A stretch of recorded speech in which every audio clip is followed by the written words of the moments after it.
Bapak dan Ibu yang saya hormati, di era milenial seperti sekarang ini, perguruan tinggi dihadapkan pada tantangan perubahan, ya, semakin luasnya otonomi perguruan tinggi, dan kita mengenal istilah PTNBH. Serta ada tantangan yang sifatnya global, bahwa kampus-kampus di Indonesia dan di seluruh dunia harus bersaing atau meningkatkan competitiveness dalam rangka world class university. Bapak dan Ibu yang saya hormati, ini memang tidak bisa kita pungkiri. Jadi 21 perguruan tinggi di Indonesia sudah ditetapkan sebagai kampus PTNBH. Salah satunya Universitas Negeri Malang. Ini adalah implementasi dari Undang-Undang Nomor 12 tahun 2012. Saya kira Bapak dan Ibu sudah sangat memahami apa konsekuensi dari PTNBH tersebut. Kita memiliki otonomi, tetapi kita juga harus mampu memanage, mengelola, mengembangkan perguruan tinggi secara mandiri. Perubahan apa yang harus dilakukan? Itu pertanyaannya. Pada saat kita dihadapkan pada satu kondisi kampus PTNBH, apa yang harus kita lakukan? Karena kalau kita berdiam diri saja, maka kita akan kalah. Kita akan tergilas oleh kemajuan-kemajuan yang dicapai oleh perguruan tinggi lain. Maka dengan itu saya mencoba untuk menyajikan hasil riset tentang gagasan manajemen satuan pendidikan tinggi pada kampus berstatus PTNBH dan berwawasan World Class University. Bapak dan Ibu, ada 4 paling tidak variabel independen yang saya teliti, ya, yaitu struktur organisasi, mekanisme kerja, iklim organisasi, dan semangat berkompetisi. Keempat variabel independen itu kita lihat bagaimana hubungannya, pengaruhnya, kemudian struktur yang akan tercipta jika dihubungkan dengan konsep reformasi birokrasi dan PTNBH.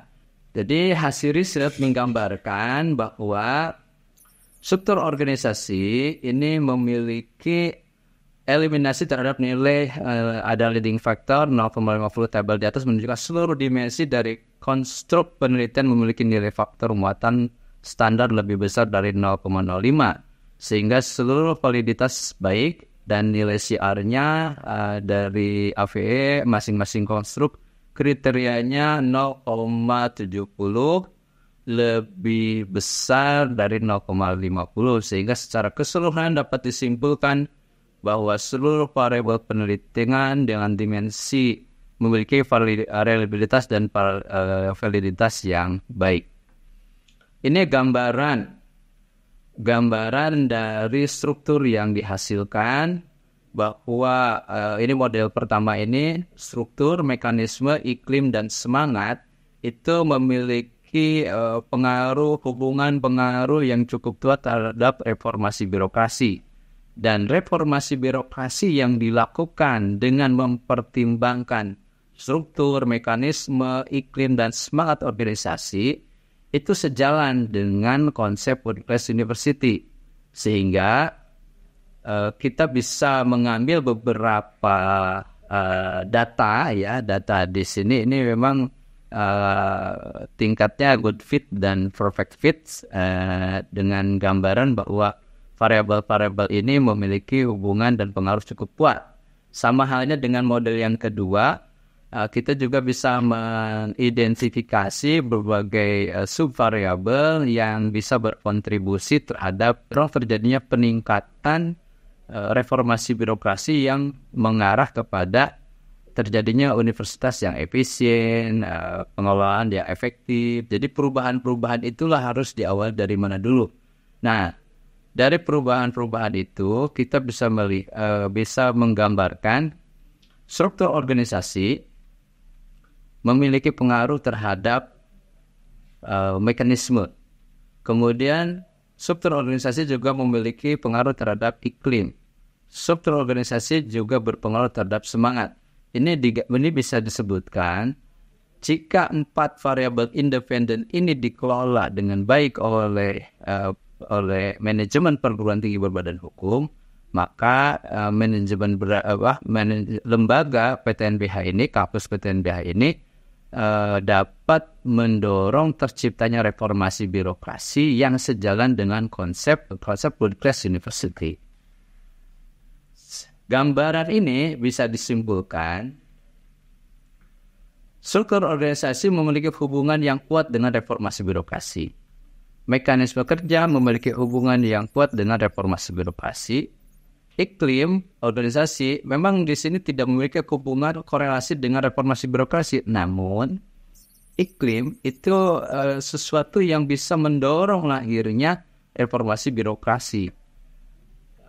Iklim itu seolah-olah tidak tampak, tidak terlihat, namun memiliki pengaruh yang sangat besar. Karena responden kami tidak bisa membayangkan mungkin iklim organisasi yang seperti apa yang bisa berkontribusi terhadap reformasi birokrasi. Hanya perlu disadari bahwa iklim itu memang sifatnya untouchable, tidak bisa diraba. Karena hal itu, maka walaupun penelitian ini menyebutkan atau mendapatkan data iklim organisasi tidak memiliki korelasi, namun pada kenyataannya justru iklim itulah yang memiliki pengaruh kuat terhadap reformasi birokrasi. Dan ketiga hal ini yang mewujudkan lahirnya semangat berkompetisi. Jadi dalam konteks kampus PTNBH, pimpinan perguruan tinggi harus mendorong semangat kompetisi para dosen. Jadi kompetisi itu lebih dipupuk gitu kan ya. Semakin tinggi tingkat competitiveness SDM dosen di perguruan tinggi, maka produktivitasnya akan semakin tinggi. Layaknya kalau saya gambarkan, misalkan satu klub sepak bola yang dihuni oleh pemain-pemain berkualitas, kemudian pemain itu memiliki skill yang tinggi dan akan terjadi competitiveness yang tinggi di antara pemain, maka akan melahirkan klub yang the dream team, memiliki pemain-pemain yang besar, yang hebat.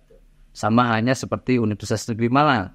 Saya kira UM sekarang ada pada kategori perguruan tinggi yang memiliki SDM mumpuni dengan jumlah guru besar 200 lebih, kemudian dosen lebih dari 1.500. Saya kira ini adalah peluang bagi Universitas Negeri Malang untuk berkembang menjadi kampus kelas dunia, ya. Jadi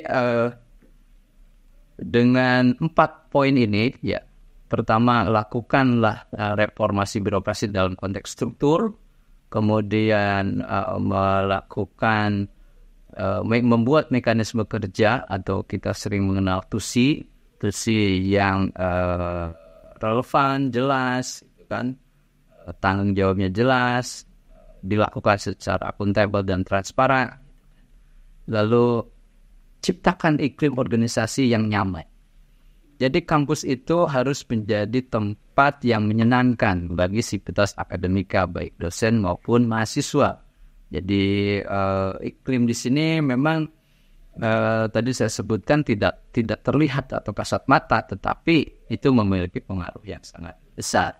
Jika itu 3 hal itu terwujud, maka akan melahirkan semangat kompetisi. Dan memang competitiveness ini harus didorong oleh pimpinan. Dosen harus diberikan kesejahteraan secara finansial, tidak ada masalah. Kemudian sistem insentif yang merata, adil. Jadi dosen itu tidak berpikir bagaimana kehidupan setelah mengajar. Artinya dia setelah mengajar tidak harus mencari lagi sumber keuangan di tempat lain.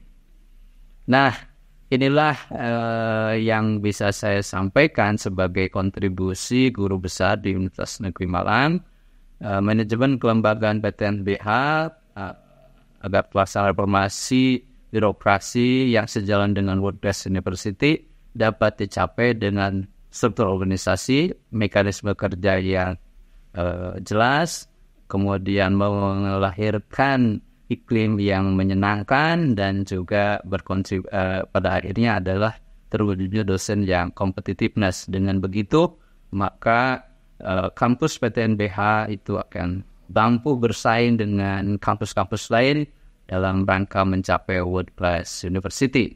Demikian yang bisa saya sampaikan. Semoga berkontribusi untuk pengembangan ilmu pengetahuan, khususnya dalam konteks manajemen perguruan tinggi, manajemen pendidikan tinggi, sehingga kampus-kampus di Indonesia, khususnya Universitas Negeri Malang, dapat lebih maju lagi dengan prestasi yang mendunia. Baik, terima kasih. Itulah yang bisa saya sampaikan. Selamat pagi, salam sehat. Assalamualaikum warahmatullahi wabarakatuh.